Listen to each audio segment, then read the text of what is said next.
गोपालगंज जिले के सिधौलिया प्रखंड काशी टेकराही बुनियादी स्कूल में जन स्वराज पदयात्रा शिविर में मीडिया से संवाद के दौरान प्रशांत किशोर ने कहा कि बिहार के हर पंचायत के विकास के लिए अगले 10 वर्षों की योजना बनाई जा रही है।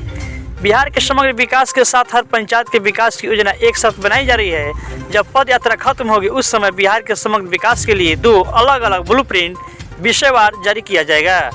पद यात्रा जब खत्म होगी उस वक्त हर पंचायत में गुणवत्तापूर्ण शिक्षा देने के लिए कैसी व्यवस्था बनाई गई है आप बिहार के लोग देख पाएंगे। इसके साथ ही रोजगार, स्वास्थ्य सुविधा जैसे महत्वपूर्ण चीज़ों पर नए अवसर कैसे पैदा किए जाए उसे आप देख पाएंगे। मैं दूसरे नेताओं की तरह चुनावी घोषणा नहीं करूंगा, बल्कि उसका पूरा खाका आप सभी के समक्ष रखा जाएगा। आगे उन्होंने क्या कुछ कहा, आइए जानते हैं। समाधान है हर पंचायत की योजना में आप देख पाएंगे कि ये लिखा होगा, ये बताया जाएगा कि उस पंचायत में गुणवत्तापूर्ण शिक्षा देने के लिए कैसी व्यवस्था बनाई जाएगी। दूसरा, हर पंचायत में किसानों की आमदनी बढ़ाने के लिए क्या प्रयास किए जाएंगे पंचायत वाइज। तीसरा, हर पंचायत में 500 से 1000 रोजगार के नए अवसर कैसे पैदा किए जाएंगे।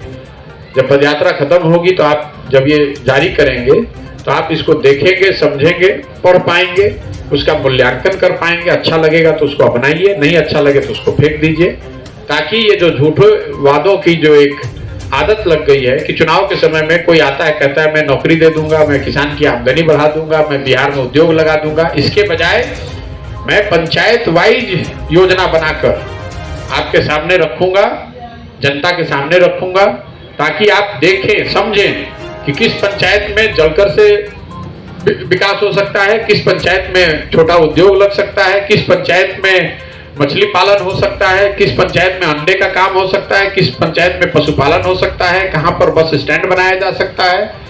इन सारी चीजों का, कहां पर कोल्ड स्टोरेज बनाने की जरूरत है, इन सारी चीजों का विस्तृत ब्यौरा हम लोग जो कलेक्ट कर रहे हैं। ये मेरे साथ करीब 500 से ज्यादा लोग, लड़के और देश विदेश से विशेषज्ञों को मैंने इकट्ठा किया है, जो इन सूचनाओं के आधार पर जो धरातल से हम लोग कलेक्ट कर रहे हैं, इसके आधार पर ये योजना बनवा रहे हैं। और यही पूरा प्रयास है। 3 चीज, जनता को ये समझाना, हाथ जोड़ना, निहोरा करना, तैयार करना कि वो जाति पर नहीं, धर्म पर नहीं, अन्य भावनात्मक बेकार की बातों पर न वोट देकर अपने और अपने बच्चों के भविष्य के लिए वोट करें।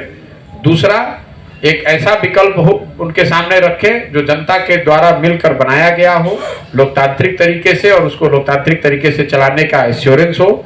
और तीसरा, अगर लोग तैयार भी हो जाए, सही लोगों को चुन भी लें, तो भी उनके पास बिहार के विकास की एक योजना होनी चाहिए, जो सोची समझी योजना हो, जमीन के धरातल से जुड़ी हुई जो सूचनाएं हैं, जो स्थिति है उसके आधार पर बनाई गई हो, और देश विदेश के सबसे प्रमुख महत्वपूर्ण विशेषज्ञों के मदद से बनाई गई हो। यही 3 उद्देश्य है। अब आज से चलना शुरू करेंगे तो गोपालगंज के विषय में, यहाँ की स्थिति के बारे में मैं कमेंट इसके बाद ही करूंगा।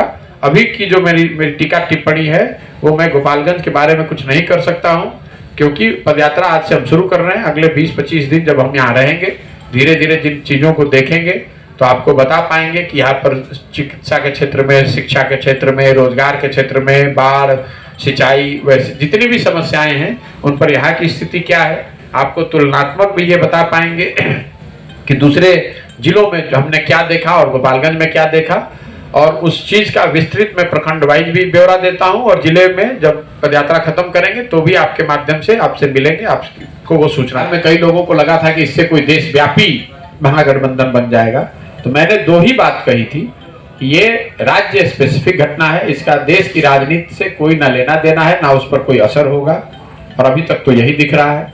दूसरा, मैंने ये भी कहा था, और अभी फिर से रिपीट कर दे रहा हूं, कि अगला विधानसभा का जो चुनाव है बिहार में, मैं रिपीट कर रहा हूं, विधानसभा का चुनाव, वो आज की व्यवस्था जो है इससे अलग फॉर्मेशन में होगा। मतलब एक और आज महागठबंधन है 7 दलों का, और एक और भाजपा और उनके कुछ सहयोगी दल है। इस फॉर्मेशन में अगला विधानसभा का चुनाव नहीं होगा। अब किसके साथ कौन जाएगा नहीं जाएगा इसकी मुझे कोई जानकारी नहीं है, मैं उस पर कोई स्पेकुलेशन नहीं करना चाहता हूं। लेकिन इतने कॉन्ट्राडिक्शंस हैं कि 7 दलों के महागठबंधन के साथ सरकार चलाना एक बात है, और 7 दलों के महागठबंधन के साथ चुनाव लड़ना दूसरी बात है। जब आप सरकार चलाते हैं तो कई लोग उस लाभ के वजह से या डर से साथ में जुड़े रहते हैं। कल जब चुनाव होगा तो एक दूसरे का टांग खींचकर ये सब भागेंगे। 3 दल 4 दल का तो महागठबंधन चल नहीं सकता है, 7 दल का महागठबंधन क्या चलेगा। क्या नीतीश कुमार फिर बीजेपी के साथ जा सकते हैं? इसके लिए भी मैं आपको वही कहूंगा कि नीतीश कुमार को भाजपा में जाने के लिए किसी कॉन्ट्रडिक्शन की जरूरत ही नहीं है। आपको यह समझना है कि नीतीश कुमार ने महागठबंधन बनाया क्यों है। नीतीश कुमार मेरे से मार्च में दिल्ली में मिले थे, आप मीडिया के लोगों को जानकारी है, लंबी मेरे से बातचीत भी की। ये महागठबंधन बनाने से बहुत पहले नीतीश कुमार ने महागठबंधन इसलिए बनाया है कि उनके मन में ये डर भी था और कहीं ना कहीं इस बात का विश्वास भी था कि 24 में लोकसभा का जब चुनाव हो जाएगा और भाजपा उसमें उनकी नजर में जीत कर आएगी दिल्ली में, तो अगर भाजपा जीत कर आती है तो सबसे पहले शपथ लेने के बाद दिल्ली में बिहार के मुख्यमंत्री को बदलेंगे, क्योंकि अगला चुनाव भाजपा इनके नेतृत्व में लड़ती नहीं।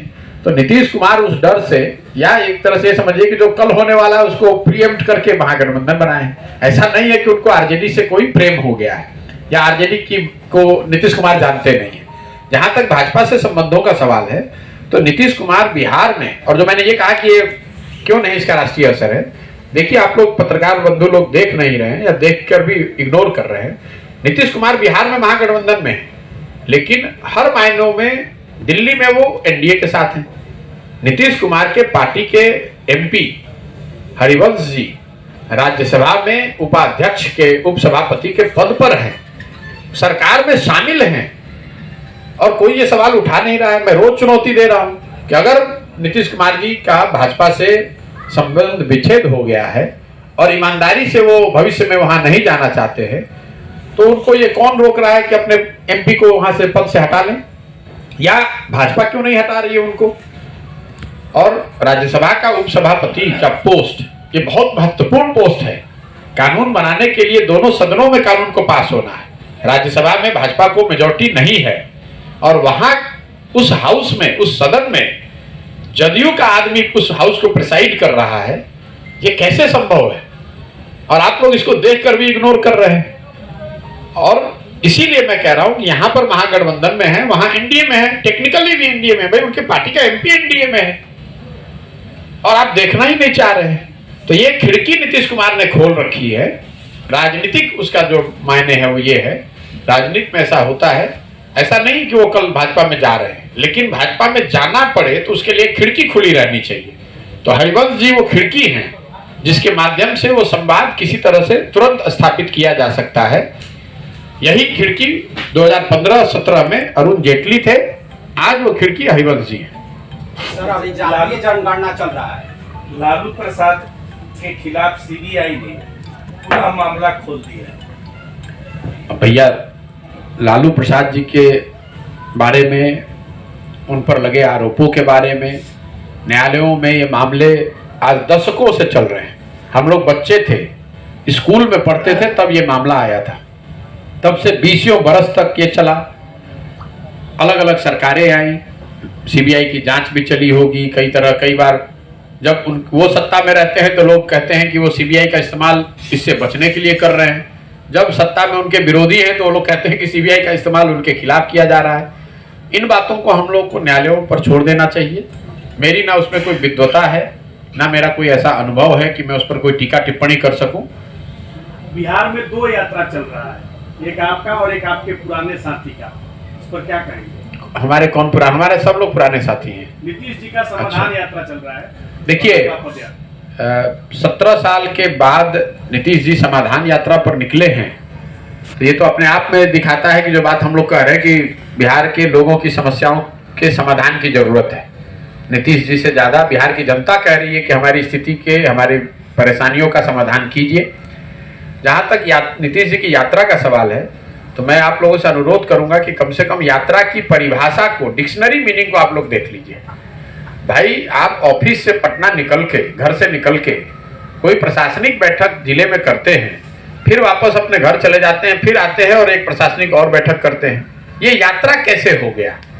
लेकिन मान लीजिए किसी तरह की यात्रा वो करते रहे, क्योंकि ये उनकी 14वीं यात्रा है, तो उसको यात्रा भी अगर आप मान लें तो नीतीश कुमार जी इतने पढ़े लिखे समझदार व्यक्ति हैं, वो कहते भी हैं कि दूसरे किसी को कुछ आता नहीं है। तो देखिए हम कितने बेवकूफ़ हैं कि हमको समस्या को समझने में जिन जिलों में 50-50 दिन पैदल चलना पड़ा, नीतीश कुमार ने पूरे पूर्वी चंपारण के विषयों का समाधान 4.5 घंटे में किया। पश्चिम चंपारण का, पूर्वी चंपारण का समाधान उन्होंने 15 मिनट पे रोड पर चलते चलते कर दिया। तो 1 करोड़ जनता के समस्याओं का समाधान 5 घंटे में हो गया। गोपालगंज जो आपका जिला है, यहाँ पर तो बिना आए हुए ही यहाँ के लोगों की समस्याओं का समाधान हो गया। तो इसीलिए मैं बार बार कहता हूं कि सारे समाधान यात्रा के साथ साथ नीतीश जी को कम से कम जिलों में, जिले नहीं तो राज्य में कोई एक पंचायत अपने पसंद का चुन ले और वहां पर एक पंचायत में यात्रा कर ले, तो उनको पता चल जाए कि भाई लोगों की स्थिति क्या है, लोगों की उनके और उनके सरकार के प्रति सोच क्या है, और सारी सुरक्षा के साथ वो यात्रा करके दिखा दें। आप देख रहे हैं कि जहां गाड़ी से जा रहे हैं पूरा तंत्र लगा हुआ है कि कहीं कुछ अप्रिय घटना ना हो जाए। कोई ऐसा दिन नहीं जा रहा है जिस दिन उनको किसी ने काला झंडा न दिखाया हो, किसी ने जूता चप्पल न चलाया हो, किसी ने कुर्सी न फेंका हो, किसी ने नारेबाजी न की हो। तो ये तो आपको दिख रहा है कि उनकी यात्रा का कितना सम्मान है और जनता में उसको लेकर कितना उत्साह या कितना गुस्सा है। राहुल गांधी द्वारा देश जोड़ो यात्रा की जा रही है, क्या आपको लगता है कि देश टूटा है, इसे जोड़ने की आवश्यकता है? देखिए, मेरा अपना स्वभाव है कि मैं टीका टिप्पणी उन्हीं चीजों पर करता हूं जिसमें मैं इन्वॉल्व हूं। आपने देखा होगा मैं बिहार